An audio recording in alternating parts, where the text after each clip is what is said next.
the Durian Heat, bringing big ideas, critical opinions in Southeast Asia.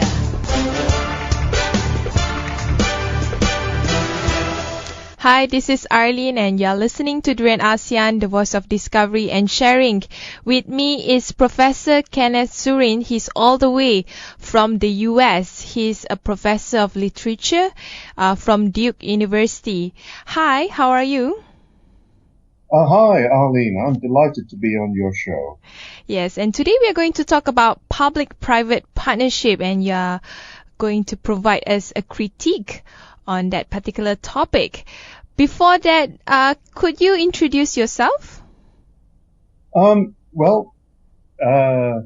born in Kuala Lumpur, actually, but I'm a British citizen, and I've worked at Duke University in the United States for 28 years. I have some background in economics, and the last 10 years or so, I've done more of my work on globalization theory in relation to the state and in relation to notions of political citizenship than I have in any other area. So I've taken a great deal of interest in relations between the state and the private sector. Globalization is a topic that has been around the corner since probably a few decades ago. Why it is still a topic that is being discussed, but yet to find like a proper understanding about it? Well, there are very many facets to globalization, and the key issue for some of us is its relationship to financial capital. There clearly seems to be some kind of symbiotic relationship between global open markets and the huge growth that we have seen in the financial sectors of many countries. And so the key question really is, well, obviously there's several, I can list them, regulation, for example, and then coordination at an international level when it comes to devising regulatory frameworks. And then, of course, the key question for countries that are not yet wealthy, such as Malaysia, is to what extent do we expose our own markets to foreign inflows and surges of capital, especially what's called hot money. Mm-hmm. It's interesting because, take of us, for example, Malaysia. We have been signing more than 20 FTAs, a free trade agreement with countries, and it seems to be a trend or the main economic agenda for the government of today. And when you mentioned a lot on the financial sector, are you indicating that in the 21st century, when it comes to the topic on globalization, the financial sector played a key role on how the world works in terms of the hierarchy of power and all that? Well, I would put it this way, that since so much of monetary exchange today is electronic, flows of money as opposed to flows of commodities and goods tend to be much more borderless.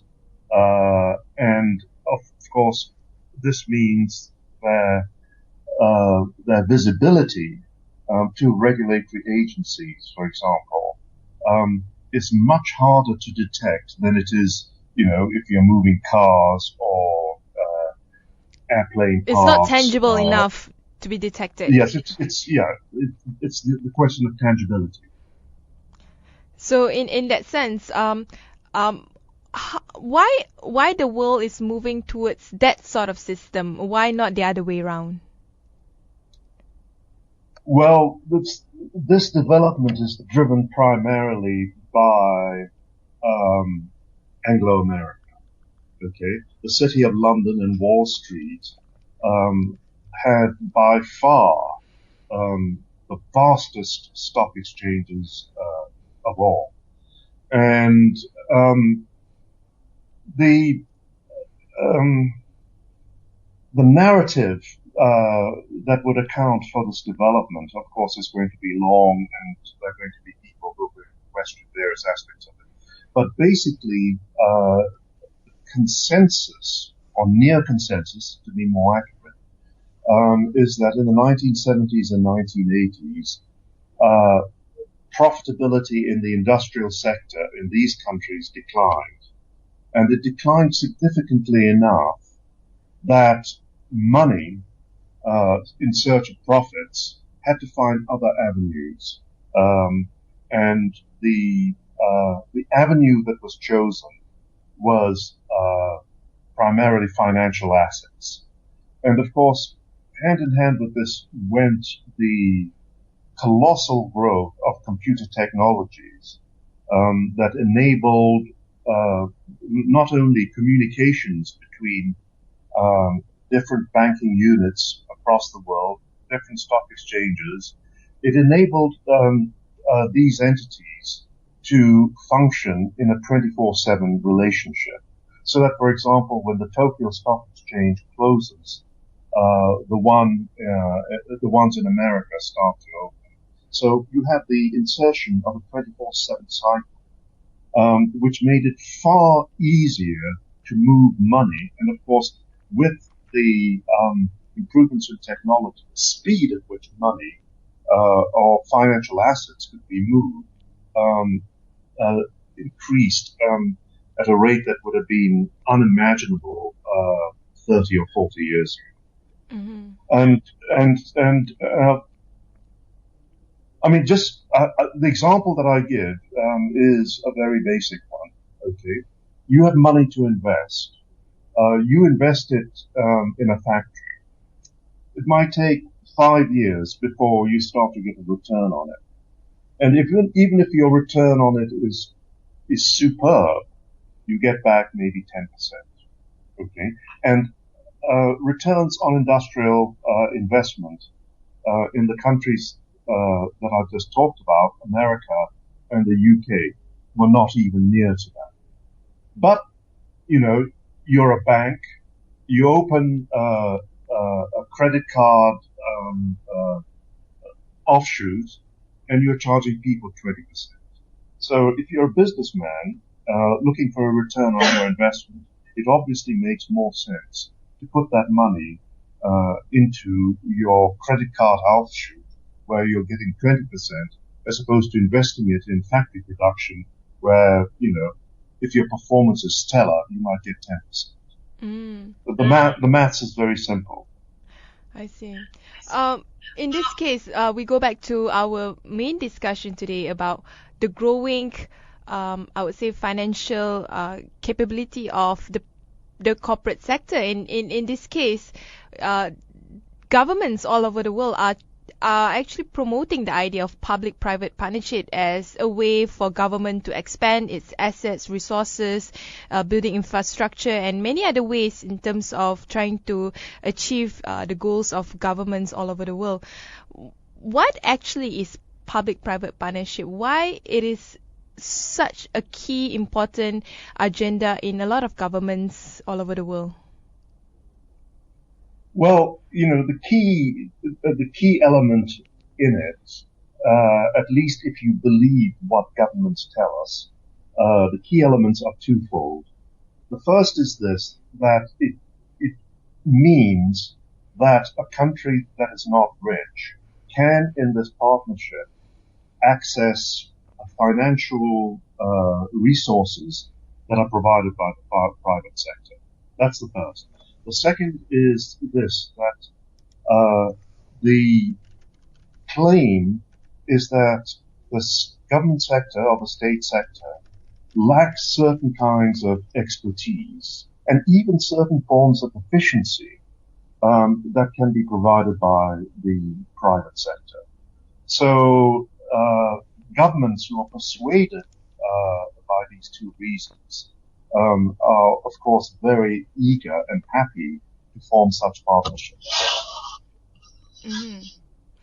And just to make a bit of a clearer definition of what is public-private partnership, is it different from GLC or government-linked company initiative, or is it also different from privatizing certain government agency or public bodies? Yes, the three are very different. Okay, in privatization or outsourcing, you basically have an auction of whatever that entity is, the post office or water utilities or electricity or whatever, and then you hand it over to the private sector. In the private-public Partnership. Framework of P3, rather than use PPP, in a P3 framework, what usually happens is that the private sector is invited in, and it is given certain guarantees, like tax breaks, like infrastructure support, and there could be lots of clauses. There are lots of different ways of structuring this, that they don't have to pay anything back to the government for 10 years, sometimes 15 years, that if they make losses, the government will basically pick up the bill for these losses for a certain period, etc., etc. So, you can structure this in very many ways. But basically, the idea is that there is very significant government input into the partnership. Now, the other one, but while there is significant government input, there is at the same time much more flexibility than there is in the government-linked model, because there, what happens is that the overall control is basically still in the hands of the government. Okay, so the government, for example, may have a significant shareholder representation. I'll give you some examples of, in Malaya. Okay, the way the government-linked model works is there are certain government entities which, like the EPF, the Employee Provident Fund, which will invest in certain companies. Like, I think Bowstead is one, Sime Darby is another, Malaysian Airlines is another. YTL Corporation? Yes. So there are about 20 of these corporations that are government linked. Singapore follows the same model. Singapore Airlines is run in this kind of way. And so what happens here is that the government possesses very significant control of the enterprise. In the case of the private-public partnership, what usually happens is that there are so many escape clauses and loopholes in these private-public partnerships that when something starts to sink, it's usually the government that picks up the bill. I'll give you one example from a country that I'm more familiar with, the United Kingdom. In 1992, under the Conservative government of Sir John Major, private financial initiatives were introduced. And this was basically the idea that in state enterprises like the National Health Service, more and more of their activities could be outsourced. When Tony Blair took over as Prime Minister in 1997, he actually expanded these. Now, the record of these private financial initiatives is actually abysmal. They have increased the costs of the units where they were introduced. And in fact, Britain now faces a situation where it is more expensive to end these initiatives than it is to stop them. So they're going on, even though they are losing the government more money than the formerly all government-run enterprises do. But Um, but is it the problem of that particular corporation, maybe it's not very good at handling or managing the financial aspect of it, or is it because the model itself is not any different from just having a model where it's just entirely government bureaucrats handling the same thing? well, actually, the experience in Britain showed, I mean, there are several things to say in response to your very good question. The experience in Britain showed that actually bureaucracy increased Mm-hmm.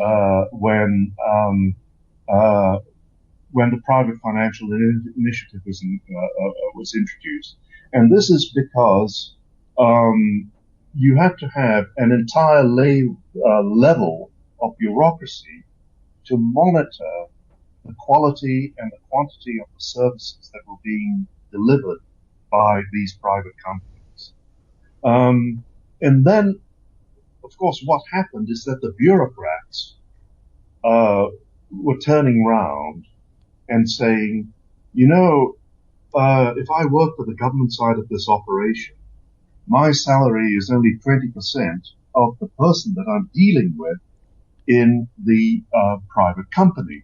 So what happened is that there was an escalation in the salaries of the bureaucrats who were responsible for this monitoring. So that the system became more expensive for that reason. And then, of course, overcharging was rampant. And then cronyism was. I'm sure you know about cronyism in Malaysia. Yes, Uh, obviously.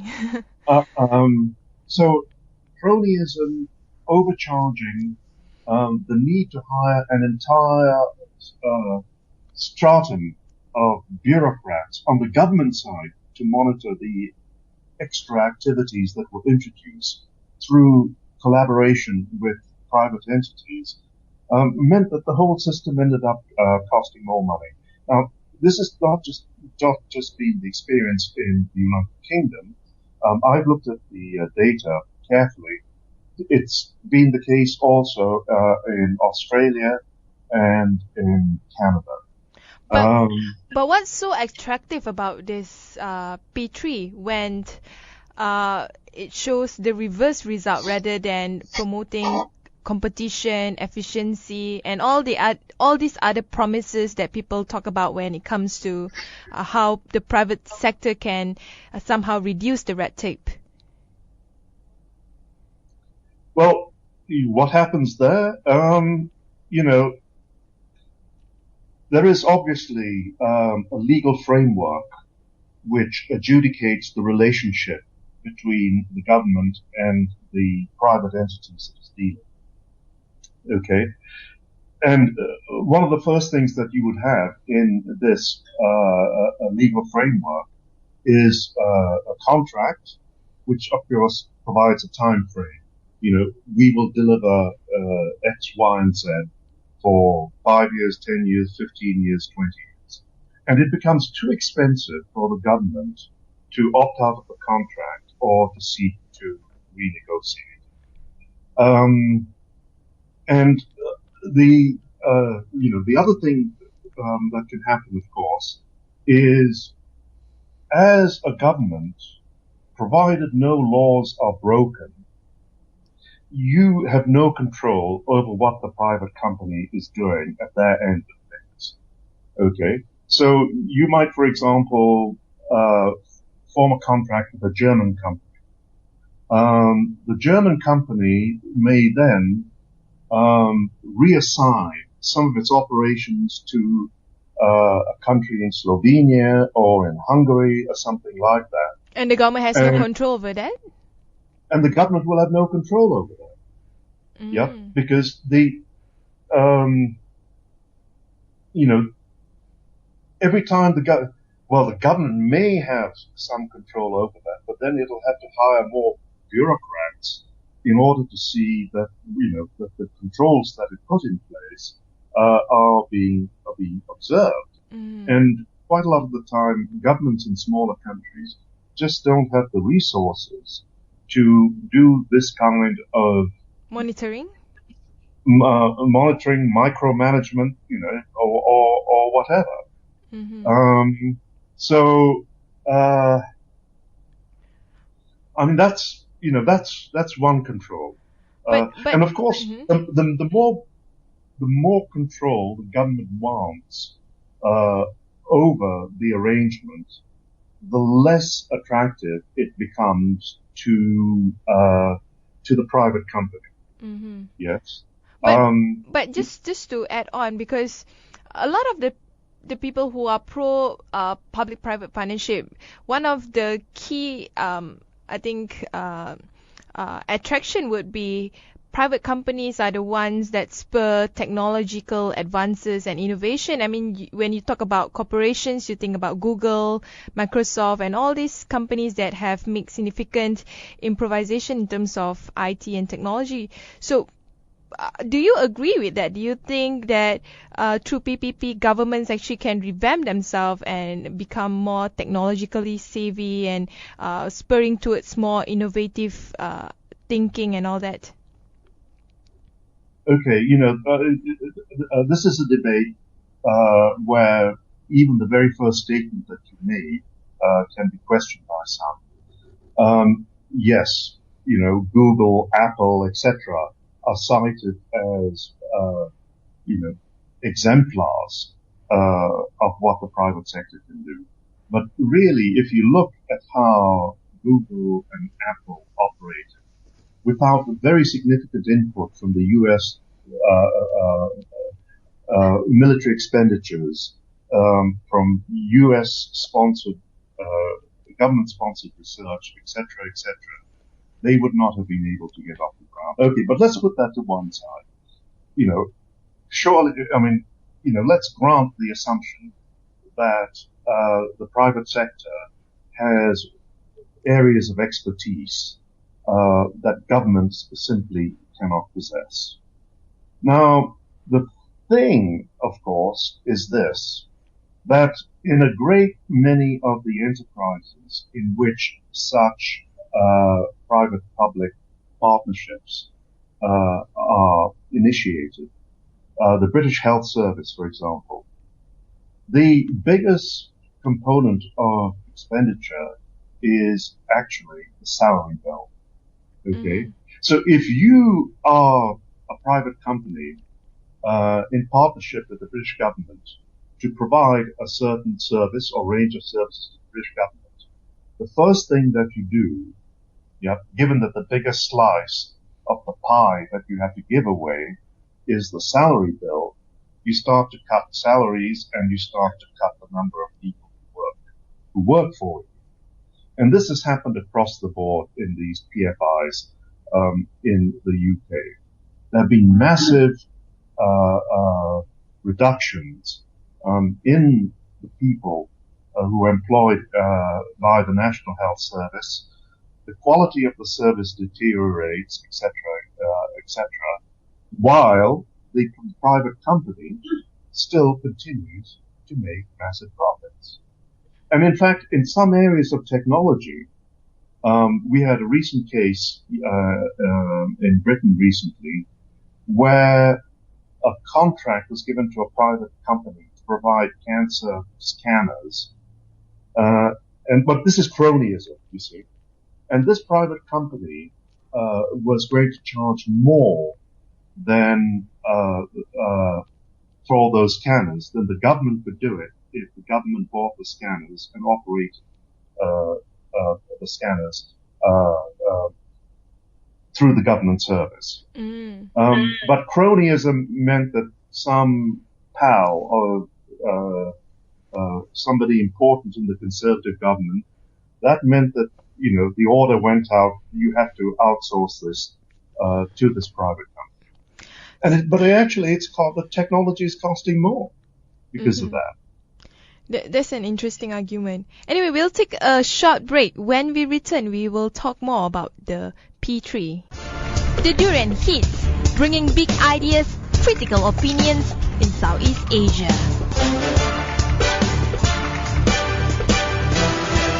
Hey, this is Arlene. You're back again with me and also with Professor Kenneth Surin from Duke University. He's Professor of Literature and today he's talking about public-private partnership. And of course, earlier he have shared his view on his opinions on public-private partnership. And to continue our discussion, I want to ask you, should government do away with P3? Well, given what I said before we had the musical break, you would think that I would say yes, it should. Mm-hmm. But actually, no. The answer has to be it all depends on the sector that is involved. Okay. Now, to go back to some of the things that I was saying before the musical interval, a lot of private-public partnerships have basically been in areas that have been adequately provided by the government. Okay, things like railways, power utilities, water provision, the British National Health Service, etc., etc. Now, in that case, I see no reason to have a P3. However, if you're a poor country and you are wanting to provide, let's say, wireless capabilities in rural areas, and you simply do not have the engineering capacity to do that, but a South Korean company or a Scandinavian company or Canada can do that, then obviously it makes sense to have a P3 in order to do that, because without having the P3, you simply can't provide rural wireless capability for your country. So in that case, it makes sense. So are you saying that if it involves like high-level form of technological innovation where or heavy industry, then it makes sense to have the P3?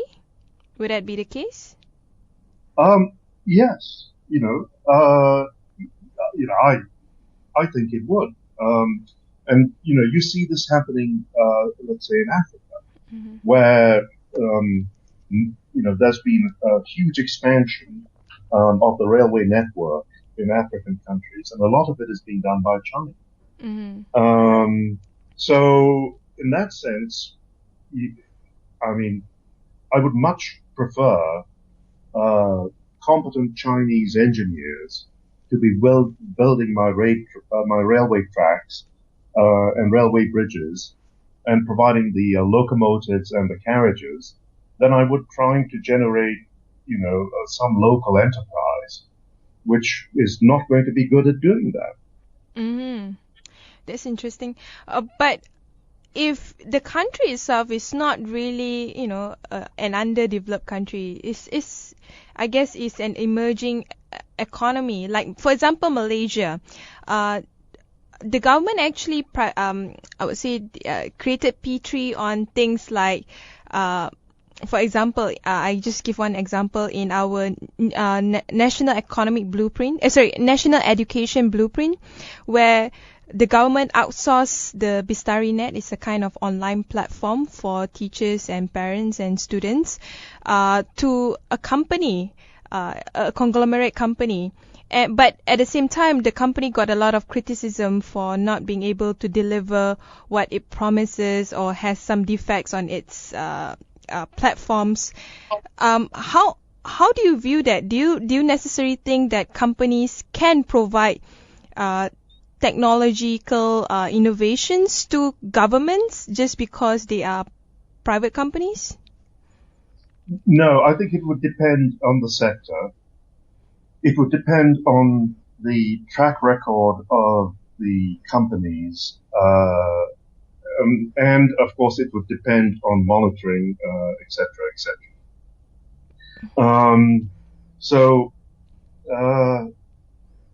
Subject to all those provisions, yes, it can be done. Now, in the case that you've just, very interesting case that you've just mentioned, because it replicates failures in P3, right across the world, from the British National Health Service to running water utilities, etc., etc. The track record of these companies is pretty poor, Now, the question, therefore, is, could the government have done something else? There are two things maybe it could have done. One of the things that it could have done is obviously made the whole thing private. Mm-hmm. Okay. I'm not in favor of that. I'm not in favor of that because you give up a very valuable resource, and basically some foreign entity is making money out of it. But then on the other hand, if you write into the contract, that there is going to be a new tender every 5 years or 10 years, and that previous performance will be key consideration in renewing the contract, or you have very clear stipulations that failure to provide will provide a good standard of service will involve the termination of the contract, then, I think that's good. The thing about P3 is that it usually doesn't have these clear lines of division. If you fail, it's your fault. Mm-hmm. Which is straightforward. Going to the private sector is, if you fail, it's your fault. Whereas if you have the close interconnections that are required for public-private partnerships, it's very easy to do what's called buck passing. The private side will invariably say, the government didn't do X or Y. And the government side will say, well, but you didn't do A, B, C. And between the two, the buck gets passed. The other thing that can happen, of course, is for the government to retain control, but in those areas of activity where it does not have expertise, it conducts a very narrow, focused privatization, and says, in effect, something like this, that we want you, private company from South Korea, to build the communication towers for the network. Okay, so you give them a very specific undertaking, Mm-hmm. and the outcomes are much more measurable there. So that's the second way to go. Overall, and in general, my preference is for the second of these ways of doing things, Mm-hmm. where you go outside if necessary, and you have a very focused selection of a private company to do a clearly defined task or operation. Mm-hmm. So that would be the future of P3 if the government is still looking at P3 as to solve some of the problems that governments cannot be solving it in itself. But what I basically suggested is not really P3, because in P3, what happens is a very significant amount of the control is given over to the private sector company that's involved. Mm-hmm. It's like subcontract the whole thing, the whole program to the private sector. Is that what you mean? Yeah, it's basically given out. And whereas if you are doing very specific tenders with the government in charge of the overall operation, in P3, power is shared. In the government-linked model that I'm talking about, power is not shared. Power stays with the government. Mm-hmm. And and companies, private companies are paid a fixed sum for delivering certain outcomes. Mm-hmm. I want to know about question on regards with the high inequality that is happening globally, especially in countries where they are emerging economies. There seem to be very high inequality between the very rich and the very poor. Do you think P3 would actually enhance inequality, or it would actually improve equality among society? Well, it would depend on the country. It would depend on the kind of economy that it has. I mean, to give you one example where P3 went terribly wrong, Indonesia during the Suharto dictatorship. Yes, where there was no separation between Suharto and his sons, and I think one daughter. So basically, government and private sector partnerships were private sector partnerships with the Suharto family. Okay, so Suharto said his son Tommy, I think, had basically control of telecommunications P3. Tommy becomes incredibly rich as a result. The entire family becomes some of the richest people in the world. Now, you know, who wants that? Yes. Mm-hmm. I mean, you know, that's just a crazy system to have. Indonesia would be much better off without P3. I don't think it's cleared, you know, it's cleared out the massive abyss of corruption that existed entirely. So we still hear that there are problems in Indonesia. In that kind of political and business climate, you know, P3 is really an open opportunity for colossal abuse. So let's not have it. Mm-hmm. So what's the future? If there is one future where either we can improve P3, or we can do away with it, or we can focus a different sort of system that is less capitalistic, less focused on idea of companies making profit out of government.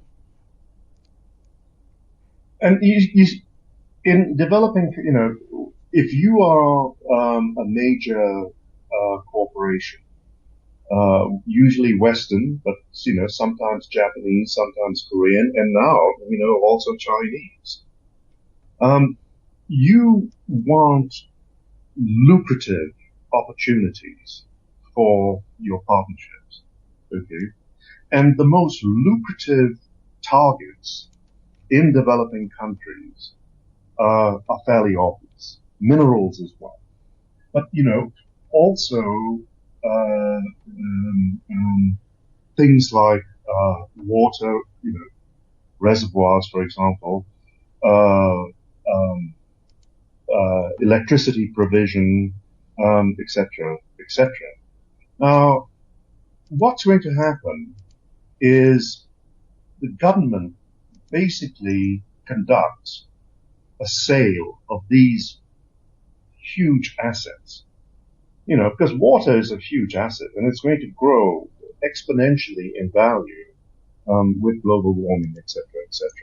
So basically, poorer third world governments are giving away these almost priceless assets at bonanza sales prices to public companies.